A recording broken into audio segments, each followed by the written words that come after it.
Good evening everyone, I am doctor Manish Jaiswal. तो छत्तीसगढ़ में MBBS BDS counselling की सेकेंड राउंड के जो रिजल्ट हैं, मोस्ट अवेटेड रिजल्ट पिछले 1 महीनों से, जिसका आप इंतजार कर रहे थे कि सेकेंड राउंड कब होगा और उसका रिजल्ट कब आएगा। आज 19 सितंबर है। 2 बजे से पहले रिजल्ट आना था, लेकिन अभी शाम को रात को 8 बजे आया है। और इन्होंने जो डेट ऑफ एडमिशन स्क्रूटनी है इसको 19 से स्टार्ट करने की जगह पे, क्योंकि अब आज तो संभव है ही नहीं, हो ही नहीं सकता, तो कल से स्टार्ट किया हुआ है। क्या इंपॉर्टेंट है उसको आप देख लीजिए। सेकेंड राउंड में आपका अलॉटमेंट लिस्ट भी नीचे मेंशन है। आप CGDME की वेबसाइट पर जाएंगे तो आपको ये मिल जाएगा। आप DME की वेबसाइट पर जाएंगे और आप इसको डाउनलोड करेंगे। साथ ही साथ में जिन बच्चों को अलॉट किया गया है उनको अलॉटमेंट लेटर भी डाउनलोड करना है। और क्या क्या चीज़ें इंपॉर्टेंट हैं, तो एडमिशन ईयर 2023 के लिए है ना, डेंटल के लिए और मेडिकल के लिए, दोनों के लिए सेकेंड राउंड काउंसलिंग का जो आवंटन सूचना है, अलॉटमेंट की जो नोटिफिकेशन है, अब इसमें आपको दिया गया है स्क्रूटनी एवं प्रवेश का जो प्रारंभ है, जो 19 से होने वाला था, ये फिजिकल मोड या ऑफलाइन मोड में ही होगा, मतलब आपको जाकर ही कराना होगा। और ये 20 सितंबर से स्टार्ट हो जाएगा, सुबह 11 बजे से लेके 5 बजे तक। इसमें मेंशन है कि सभी अवकाश दिवस जो हैं, मतलब जितने भी हॉलीडेज़ होते हैं गवर्नमेंट हॉलीडेज़, वो भी वर्किंग डेज़ होगा। पर ठीक है, मेडिकल कॉलेज के लिए तो आप ऑर्डर जारी कर सकते हो as a director medical education, लेकिन कई सारे अदर ऑफिसेज होते हैं, बैंक होता है, ज़रूरी नहीं है कि आपके आदेश के लिए वो खुले रहें। तो बच्चों को मैं ये सजेस्ट करूँगा कि जो गवर्नमेंट के अन्य ऑफिस से रिलेटेड कार्य आपके होते हैं उसको आप पहले करा लीजिए, है ना, वर्किंग डेज में करा लीजिए। क्योंकि अगर सैटरडे संडे पड़ जाता है तो वो बंद मिलेगा आपको, या कोई गवर्नमेंट हॉलीडे है तो वो बंद रहेगा, सिर्फ मेडिकल कॉलेज ही आपको खुला मिलेगा। एनीवे, स्क्रूटनी का जो लास्ट डेट है 23 तारीख है, मतलब 20, 21, 22, 23 4 दिन का आपको समय मिलेगा। 4:30 बजे आपको ध्यान रखना है। एडमिशन का भी लास्ट डेट जो है, फिजिकल या ऑफलाइन मोड में ही आपको जाकर कराना है एडमिशन, ये भी 23 तारीख तक का ही है। मतलब 23 से ही, है ना, आपका 20 से एडमिशन और स्क्रूटनी दोनों चालू हो जाएगा। 23 तारीख तक शाम को 5 बजे तक आप एडमिशन ले सकते हैं। ठीक है, इस चीज़ को आपने देख लिया होगा।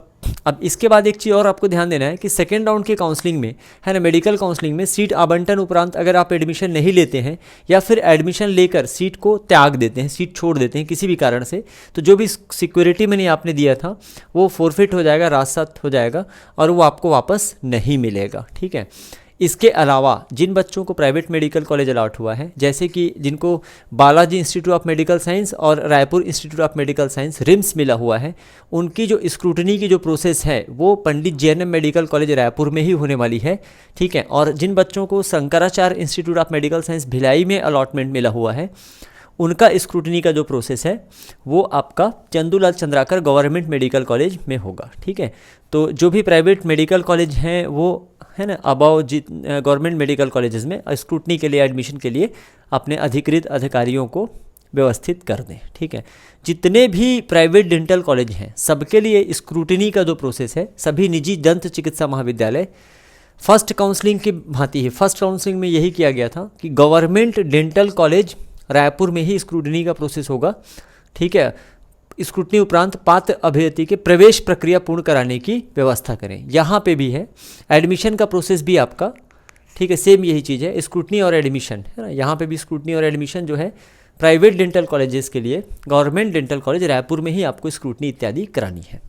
ठीक है, और ऐसे ही एनीवे एक चीज़ सभी लोगों को ध्यान देना है, अब चाहे जैसे भी हो, जो भी हो, है ना, सभी अपग्रेडेड अभ्यर्थी, जितने भी लोगों को अपग्रेडेशन मिल गया है, इस लिस्ट में नाम है, नीचे लिस्ट भी मेंशन किया गया है, जिनको भी अपग्रेडेशन मिला है वो अपने पुराने प्रवेशित संस्था से, जिस फर्स्ट राउंड में या फर्स्ट राउंड के माध्यम से जिस भी इंस्टीट्यूट में एडमिशन लिया था वहाँ जाएं, रिलीविंग लेटर लें। पहले उनको रिलीविंग लेटर लेना है और अपने सभी ओरिजिनल डॉक्यूमेंट लेना है और फीस भी लेना है। मुझे नहीं लगता कि इंस्टेंटली आपको फ़ीस वो तुरंत वापस कर देंगे, करें या ना करें आपकी मर्जी, आप देख लीजिए, लेकिन आपको नए अलॉटेड इंस्टीट्यूट में उपस्थित होना है और एडमिशन लेना है। अब इसमें हो सकता है कि बहुत सारे ऐसे डॉक्यूमेंट जिनमें आपको कॉलेज का नाम मेंशन करना होता है, फॉर एग्जांपल जैसे गैप सर्टिफिकेट हो गया, बॉन्ड हो गया, इत्यादि इत्यादि, तो अपग्रेड कर दिया गया है। अपने ये सारे डॉक्यूमेंट पिछले कॉलेज में सबमिट किए थे, हो सकता है कि आपको नए कॉलेज में भी ये सारे डॉक्यूमेंट नया सिरे से बनवा के सबमिट करना पड़े। आप पहले रिलीविंग ले लीजिए और ये कंपलसरी है, आपको रिलीविंग लेना ही होगा। यदि आपको ऐसा लगता है, आपके दिमाग में ये है कि अरे यार मुझे अपग्रेड कर दिया गया है और मैं अब नहीं जाना चाहता, तो इस चीज़ का आप ध्यान रखिएगा कि पुराने जिस कॉलेज में आपको फर्स्ट राउंड में अलॉटमेंट मिला था उस कॉलेज की आपकी सीट को किसी और स्टूडेंट को अलॉट कर दिया गया है, इसका मतलब अब आपका उस कॉलेज में सीट नहीं है।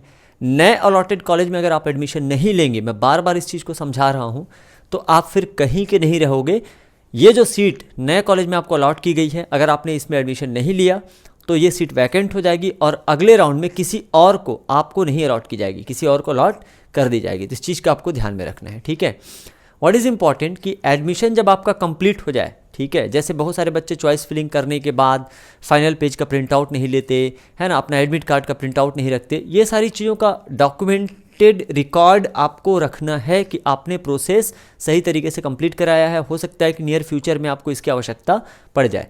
तो एडमिशन कंप्लीट कराने के बाद एडमिशन रिसिप्ट जारी होने पर ही प्रवेश मान्य होंगे। तो जितने भी कैंडिडेट हैं, आप अपने इंटरेस्ट से एडमिशन रिसिप्ट जारी करा लें और उसकी कॉपी रख लें। संस्था जो है, इंस्टीट्यूट है, ऑनलाइन रिपोर्टिंग, स्क्रूटनी रिसिप्ट इत्यादि अंतिम तिथि को रात को 8 बजे तक तथा एडमिशन रिसिप्ट अंतिम तिथि के रात को 11:50 मतलब तकरीबन 12 बजे तक जारी कर सकेंगे। उसके बाद पॉसिबल नहीं है, लास्ट डेट के बाद, ठीक है। प्रवेश नियम इत्यादि पढ़ लें, हालांकि पढ़ने का इसका कोई ज़्यादा औचित्य आपका बनता नहीं है। आप वीडियो अगर लगातार देख रहे हैं हमारे तो आपको इन्फॉर्मेशन होगा। इसके बाद के जो काउंसलिंग के राउंड हैं, like mop up round, stay vacancy round, उसके बारे में इन्फॉर्मेशन आपको CGDME के वेबसाइट पर और cgdme.admissions.nic.in की वेबसाइट पर आपको मिलेगा। आप किसी भी प्रकार के व्यक्ति के धोखे में या किसी भी संस्था के धोखे में ना पड़े। अगर कोई आपको प्रॉमिस कर रहा है, हालांकि ये चीज़ हर साल CGDME मेंशन करता है, लेकिन सच्चाई सभी लोग जानते हैं इस चीज़ को, है ना, तो फिर भी आप किसी व्यक्ति या संस्था के प्रवेश दिलाने के संबंधित धोखे में ना पड़े। जो भी एडमिशन है, किसी भी राउंड में एडमिशन है, छत्तीसगढ़ के सभी गवर्नमेंट चाहे प्राइवेट, मेडिकल चाहे डेंटल कॉलेज में जो एडमिशन है आपको CGDME के माध्यम से ही मिलेगा, ठीक है। तो ये आप इस चीज़ को जानकारी। इसके बाद फिर आपका ये पूरा का पूरा आपका अलॉटमेंट लिस्ट है, अलॉटमेंट लिस्ट दिया हुआ है, आप इसको देखिए अगर आपका इसमें नाम है या नहीं है। इसके पिछले वीडियो में आज दोपहर में मैंने बहुत सारी चीज़ों को आपको एक्सप्लेन किया हुआ है, उस वीडियो को भी आप आराम से देख लीजिए। इसके अतिरिक्त आपके जो डाउट्स हैं, मैंने देखा कमेंट बॉक्स में बहुत सारे लोगों ने डाउट्स लिख के रखा हुआ है। जैसे ही मुझे समय मिलेगा, है ना, समय मिलेगा कहने का मतलब यह है कि कल से पहले ही, है ना, आज रात को मैं रिप्लाई कर दूंगा, सारे डाउट्स क्लियर कर दूंगा। So that's all for this video. मिलते हैं नेक्स्ट वीडियो में। Thank you very much.